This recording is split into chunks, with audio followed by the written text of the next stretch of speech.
भाईजान, मेरा नाम कारी वाहिद बख्श है।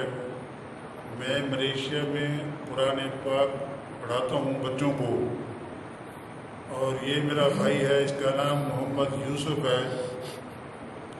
एक पाकिस्तानी एजेंट है जिसका नाम मोहम्मद नवीद है। उसने हमारे से पैसे लिए हैं और पासपोर्ट भी लिया है। तकरीबन 7 माह गुजर गए, तो 7 माह के अंदर उसने हमारा वीज़ा नहीं लगवाया। हमने एम्बेसी से रुजू किया, उसके बाद उन्होंने हमें लेटर दिया, हमने जाके उसके ऊपर पुलिस रिपोर्ट करी। उसके बाद जब पुलिस रिपोर्ट हो गई तो हमने उसको रिपोर्ट भेजी उसके पास।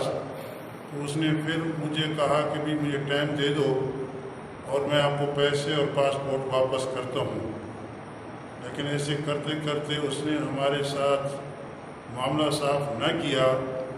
जब बात एंड पे आती तो गाली गलौज देता था, और ऐसे गाली गलौज देकर बात को ख़त्म कर देता था।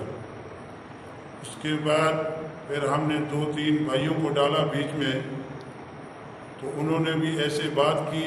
जब बात एंड पर आती तो उनको भी ऐसे गाली गलौज देकर उनका नंबर ब्लॉक कर देता था, हमारा भी नंबर ब्लॉक कर देता था। आज उसका आखिरी वादा था, तो भाई मोहम्मद एहतशाम साहब जो इस्लामाबाद से ताल्लुक़ रखते हैं, उनसे उनका वादा था कि मैं आज पैसे देता हूँ, सब कुछ वापस करता हूँ। लेकिन जब टाइम आया तो उनको भी इस नवीद एजेंट ने गाली गलौज देकर नंबर बंद कर दिया। हमारी रिक्वेस्ट है कि हुकूमत पाकिस्तान से और मलेशिया एम्बेसी से कि हमारा ताउन करें, हमारे साथ इंसाफ दिलवाएं। और दूसरा ये है कि हमें ये धमकी दे रहा है ऊपर से कि मैं आपका नुकसान कर दूंगा।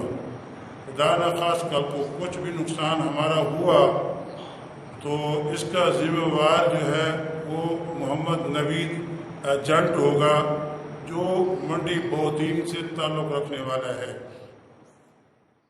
हमारे चैनल को सब्सक्राइब करें और बेल के आइकन पर प्रेस करें ताकि हमारी हर आने वाली वीडियो सबसे पहले आप तक पहुंचे।